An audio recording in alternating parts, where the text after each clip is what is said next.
think it's 2018, that was the first time that that number went over 20 million.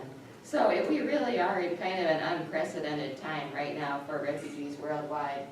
3.5 million are asylum seekers around the world. 41 million, the largest number, are people that have been forced to flee within their country. So there are just huge numbers of people moving around the country. Many in Africa, but also right now, I'll go through some of the numbers. And this was just in 2018 alone, there were 13 million people displaced in one of these ways, by conflict or persecution. So, the biggest number is Syria. I mean, you'll see these numbers, it's kind of what we're reading about in the news. If you read the international news, it's usually where there's fighting going on for the most part. And that's what these numbers are, people forced, not displaced by climate change, actually, which is a whole nother issue. I mean, that's what's coming. In my mind, I think that's what's going to be coming.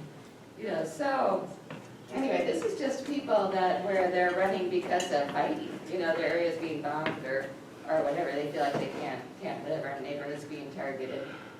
So Syria has a huge number, 6.7 million. Afghanistan has a huge number, 2.7. South Sudan, 2.3. Myanmar or Burma, 1.1. And Somalia, 0.9. I think Somalia has actually gone down a little bit.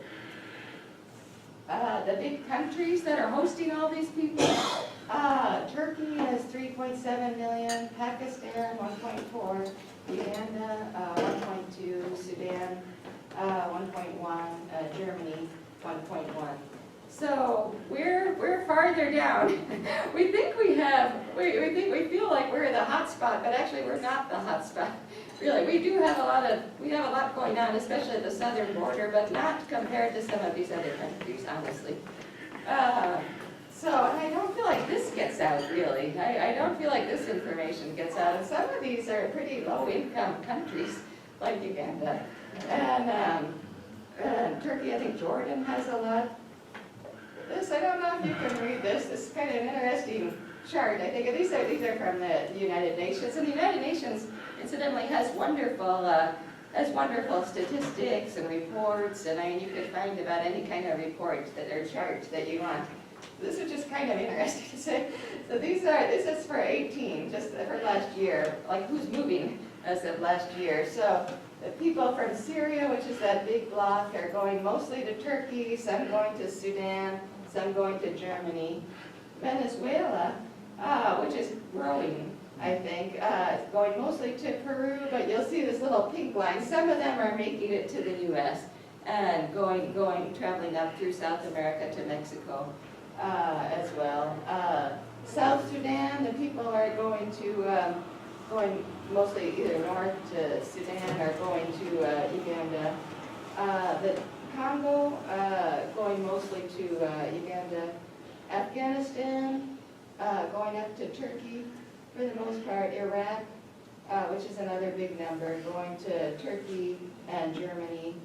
And then you've got, this is our issue at the southern border. These are the groups that are coming to the U.S. So this is who the U.S. is receiving, kind of, mostly people from our hemisphere, some from Venezuela, El Salvador, Guatemala, Honduras, and Mexico are the big kind of feeder countries for 2018.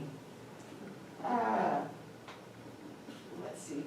So just like I mentioned, some of the conditions in the sending countries, as you'll see, ongoing conflicts, civil rights violations, where like Myanmar, where people might not be recognized as citizens, so that people can't work or can't work to support themselves. Poverty is kind of a common denominator, and food insecurity. And I certainly saw all of this in Congo. And unfortunately, the cycle just kind of repeats. When you have some of these conflicts, they'll just, it's like the Hatfields and McCoys, kind of, where you'll have one tribe after another, and these fights will go on for decades. So I was there when there was a massacre of like 38 people, just in kind of an adjoining town, and it was over a theft of cattle. you know, or that's ostensibly it was over the theft of some cattle, and so someone came in and just people were in a church, just kind of came, shot everyone, burned down the church, and everything, and then of course there's a meeting of the tribe that was affected, and they're trying to decide how to retaliate. Do they retaliate? And it's just a sidebar for a plug for the trauma program. Some of the people that had been through the trauma program were at that meeting to decide about retaliating, and they actually spoke against retaliating. So I thought that was a real accomplishment. I felt good about that. You know, when people kind of stop and think, you know, then you can try to hopefully break that chain of violence. Because honestly, that's what it's going to take to deal with most of these refugee issues, you know, is dealing with the underlying conflicts. That's the real solution, you know, in my mind. This is, I should say, before I get on my soapbox, these are my opinions actually, not the opinions of the law school or anything. This is my personal opinion, just based on my experience of 30 years. So I have spent some time in a big refugee camp in Kenya that has people, it's about, I think about 200,000 people in the middle of nowhere. It looks like mountain home, actually. The terrain is very similar to mountain home. It is really deserty and very, very hot, much hotter than some of the surrounding countries. So anyway, I've been up at that camp as people from 18 different countries.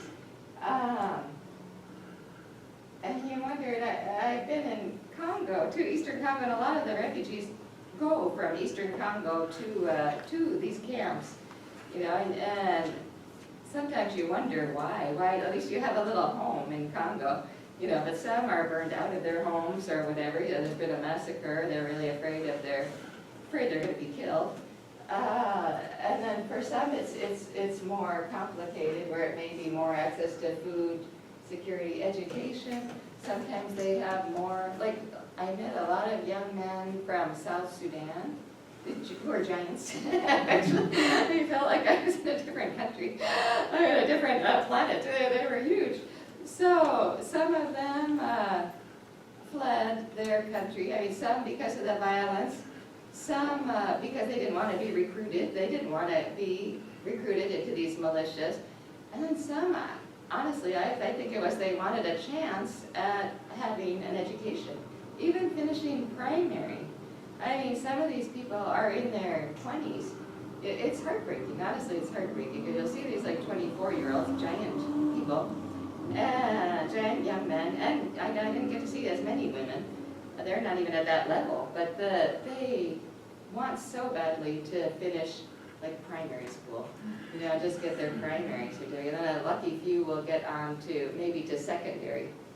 But I will mention there are signs of hope there. I met, there's some great people working on the ground there. Arizona State University is doing an online program where they're doing teacher training remotely. So they're trying to train some of these refugees to be teachers in the camp, and they connect by computers. And sometimes they can help students in the refugee camp complete their first year of college, so that they can then go to finish their college in Nairobi, you know, in a big African city, or Kampala, Uganda. So anyway, that's the promising side, you know, is that I think, when I'm not a big techie person, but you can really see some of the promise there. And I get calls, honestly, from Congo and or Kakuma, the camp. I mean, maybe twice a month or something, and sometimes we'll Skype and have meetings. So it is possible to be connected. So tensions with, so I want to mention that it is especially dangerous for women and girls, unfortunately. Many of the girls become pregnant. You know, they're just kind of seen as available, especially if they're unaccompanied, don't have parents. They're just seen as available. Or they're married to like the parents will marry them very young, you know, like at, I don't know, 13, 14, 15. You know, I guess partially for their protection, or that they see it as for their protection. So it's very difficult for women and girls. especially if there aren't like adult males in the household. Dangerous, and then it's also just a challenge for them to go to school. It's difficult with like no menstrual pads. You know, that's an issue when they get their period. They miss like a few days a month, so then they get behind. So that's an issue that people are working on. And the other thing is like if they're the kind of the responsible one in the house, they're responsible for getting water, which may be, you know, like a couple-hour project. You know, they have to go find water in some cases, which is again another kind of reference to climate change too, I think, because right outside you can see a dry riverbed, and I see the people from the surrounding area like drilling down, you know, to try to get to muddy water. Not drilling, I mean, it's like with their hands or with some little tiny other stick or something, not an actual drill. Girls are in charge of getting firewood sometimes, and that sends them out. You know, they might go and be unprotected in a more remote area. So there are a lot of rapes and challenging conditions for girls. Tensions with the surrounding host communities. You know, we know about that. I mean, we know about the political pressures just from having all these people at our border. It's the same thing in Turkey, similar in Uganda. Some countries are trying to address it different ways. In Kenya was going to close all their camps that had like 500,000 people, you know, and force them to go back to Somalia just because they were worried about terrorists. And I think just kind of tired of hosting so many people. There are some positives. It does provide some jobs.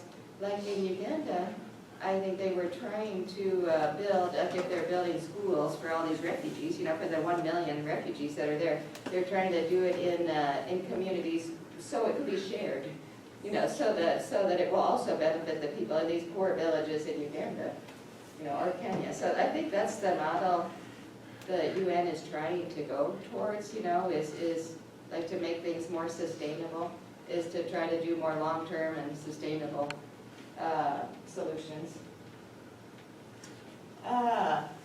This is about our number. This is I think any day now, as I read the news, I think our president is going to announce how many refugees we will accept.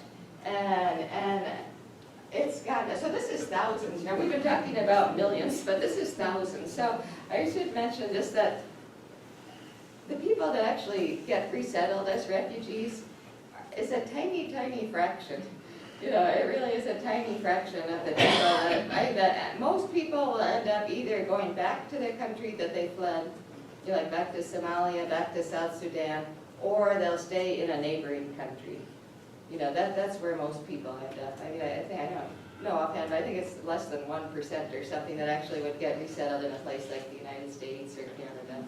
So Canada has passed us, I think passed us in numbers, in taking numbers. So we used to be ahead of like all the other countries combined. So we had a very strong record for many years.